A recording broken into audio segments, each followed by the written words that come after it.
Alright, back for another beer review, and today I'll be reviewing yet another beer from Sparrow, and they're out of Cambridge, Ontario, Canada, and this is their Lost Legend, the Barncat variant. So this is an IPA that comes in at 6.5% alcohol by volume. No IBUs listed. Time of review, and this can is approximately 1 month old. I'm going to give a huge thanks and shout out once again to a very good friend of mine and occasional viewer of the channel, Sean, for this beer. So big thanks to him.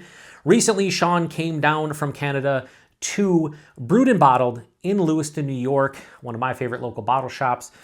He hung out with myself and a couple of friends of ours, Andrew and Kara, and we had a great time, shared some great beers, some great laughs, and of course, Sean being the absolutely super generous individual he is, he brought down 4 different beers for me to review on the channel. This one from Bellwoods and 2 from Third Moon, and one of those Third Moon beers Sean and I are going to try to do a duo review of. But this one I'm excited about because of a couple reasons. Number one, the only beer I had from Sparrow, which I think was their Lost and Found, I think? Or no, Fine and Dandy was the name of it. I reviewed it about a little over a year ago. That was quite tasty. So this one is paying homage to Barncat Artisanal Ales. Now, as you can see, I have the Tiku here that I use occasionally. Barncat was a small brewery. They were open like 9 hours out of the week. The owners had like day jobs and they just kind of opened when they could. They were also located in Cambridge, Ontario, Canada. I think one of the owners went to Sparrow but has since left, though Sean, you can correct me if I'm wrong. But anyway, this beer is paying homage specifically to their Eminence. That's Barncat's Eminence, which was, I think, an all Nelson Sauvin hopped beer. This one is an all Nelson Sauvin dry hopped beer, and I'm really looking forward to it. A lot of people spoke highly about Eminence. This gets a crazy high rating. At the time of reviewing this, it's like 4.46 or 4.48, something like that on Untappd, which is insane. You know, it's Untappd rated, it's a hazy. But for a little brewery like this, I mean, they're a brewery and a coffee roaster, so it's pretty wild, and I'm here for it, so I'm hoping it's quite delicious. I'm pretty sure Sean said that this one was quite tasty, so I'm looking forward to it. Even though it says IPA, it's going to be a hazy IPA, so let's get into the hashtag proper glassware, but not really, because Barncat no longer exists. I guess they closed down back in the summer of 2023, which was a bummer, but I still have this glass to remind me of them. I'll do a little bit more of a pour.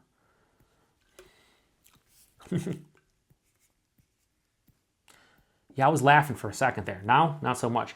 So, that looks beautiful. All my Haze bros in the U.S. that get like RAR Brewing and, you know, all the hype breweries, the brew hoses, whatever, that is milky. Now, without the Barncat logo, yeah, look at that. That looks absolutely crazy. Yeah, so it has this beautiful like honey orange color, golden orange color, super murky, super turbid. Is it not zooming in on it? I feel like it should. Yeah, but it looks beautiful. Has a finger of a bright white, super creamy looking head. Turbid, murky. I'd get out the contraband flashlight, but there's no reason it's not going through this. Let's get a nose. Dude, that smells fucking wild for a hazy. This is only 6.5%. So it's Nelson through and through. There's a ton of like saturated hop character to this one, but it's like that white grape, white wine, gooseberry, pineapple, passion fruit, just like all that tropical and exotic fruit. Lychee. It smells like a fruit bowl of awesomeness, which I use once in a while as in the aroma, but mostly as a tasting note, but it really is. It has this like floral kind of herbaceousness to it. Maybe a touch of vanilla.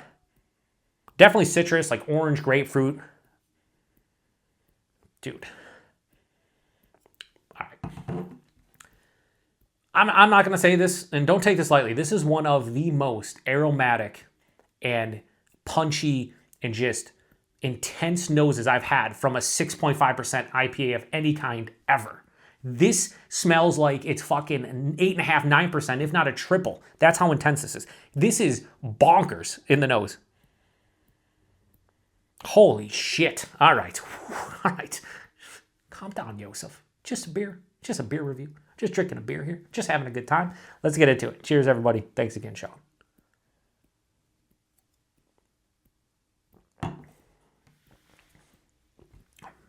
Yeah, that's Nelson through and through. Bud, you probably won't watch this because it's probably a brewery you haven't heard of. But if you do, Bud, Diesel has that diesel character that Nelson sometimes kicks out. Man, this is fucking, for 6.5%, this is fan-fucking-tastic.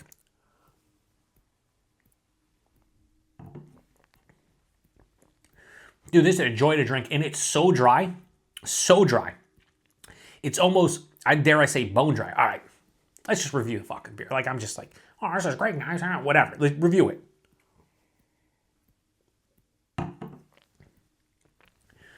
Body in this is like medium, higher side of medium, 6.5%. Impressive.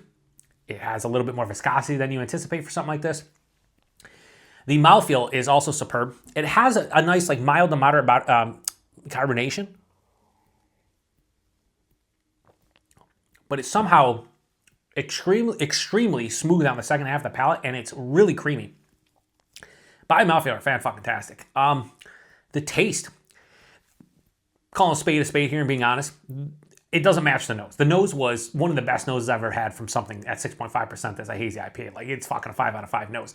The taste, while not as intense, not as punchy, not as, it's just gripping me, right? It's still awesome. Forefront. Get a skosh of like a crackery malt dies underneath the palate, then just waves of citrus and grapefruit, both like a juicy component to those two fruits, but also like a bittering, like zesty, pithy, kind of rindy feel to it. Passes through. Wasn't getting this in the nose, but a little bit of peach, maybe mango, definitely a stone fruit vibe. And then it finishes with that big white grape, passion fruit, and like lychee kind of combination. Just a sticky, sweet, tropical fruit, like exotic tropical fruit. And then the finish is that, I get this a lot with Nelson. It's a white wine dryness. Like the dryness you'd get in like a dry white wine is kind of what I'm getting here from the Nelson, but also with the beer. This is bone dry, very mild bitterness, but this is very dry. So it balances out pretty well, because I'm not sitting here going, oh man, this is super, sweet and cloying, and I only want to drink, half the can. I'm going to house this fucking thing probably in like 10, 15 minutes as I finish up this review. Glass lacing is pretty fantastic, as you can see in the Barncat glass. Yeah. This might be the best single IPA I've had from a Canadian brewery in a long time. If you're one of those hazy drinkers nowadays that needs that hop saturation, where so much hops, that are detected both in the aroma and the taste, and a lot of times beers like this can have a huge hop burn to them because it's just the sheer amount of like dry hopping going on, whether it's double or triple dry hopping. This does not have that issue. It's a month old, so maybe super fresh it did, but it doesn't have that issue now. And on top of that, it has all the flavors you want. The nose was a little bit better, but the taste isn't far off. The body's fantastic. The mouth feels fantastic. This is one of the best single IPAs I've had in a hot minute, and probably, if not the best, one of like the top 3 best single IPAs I've had. We'll say hazies, okay? Let's stick to hazies. Hazy IPAs I've had from a Canadian brewery. One more sip, I'm a lock and rate. I'm between 2 ratings.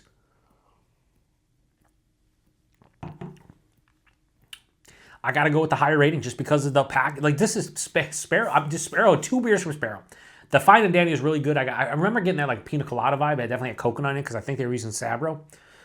This, though, is superior to that beer. And this is fucking phenomenal. Like, the fact that probably nobody outside of like Southern Ontario knows about Sparrow is it's criminal, because they're 2 for 2, and I know they're kicking out some good shit. So listen, this is comparatively speaking, this can rank up there with some of the hype shit in the US, and I'm not bullshitting. This is fucking awesome.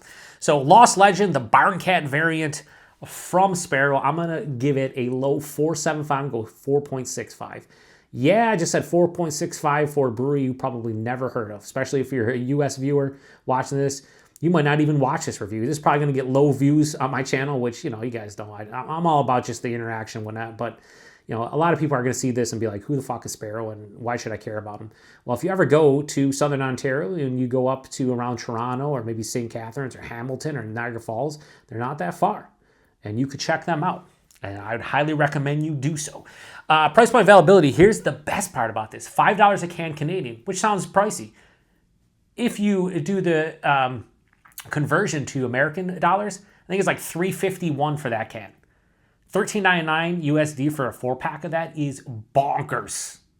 Because if you're drinking one of these from like an other half, let's just say other half, right? Other half's good one out, but they're not as hyped anymore. And I still love them, right? I still love other half, but they're not as hyped. But like a beer like this is going to be like $16 to $18 a 4-pack. And if you get like Brew House or fucking, you know, any of the Hawaii or whatever, you're talking $5 American a can, maybe like $4.75. So great price point, great package. The only problem is availability. If you're not in Southern Ontario, you probably can't get their stuff.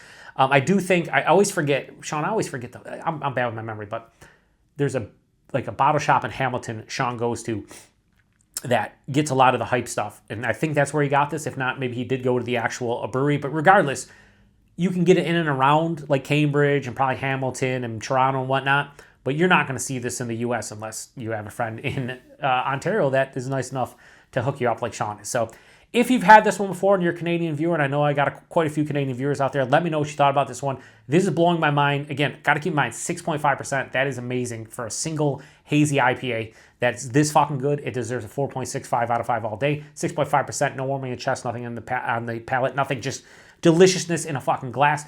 The finish too, while talking about a dryness, it does have this like floral herbaceous kind of dryness in addition to that white wine. So it does have a little bit of stuff that isn't fruity, so that's good. It has a more of a complex kind of character from that aspect. So anyway, huge thanks to Sean. I got, like I said, a couple more for him to review. We're going to try to do a duo one with one of the Third Moon beers. Anyway, I'll shut this one down. Appreciate it. To the next one. Cheers and great job, Sparrow. This is fantastic. Cheers.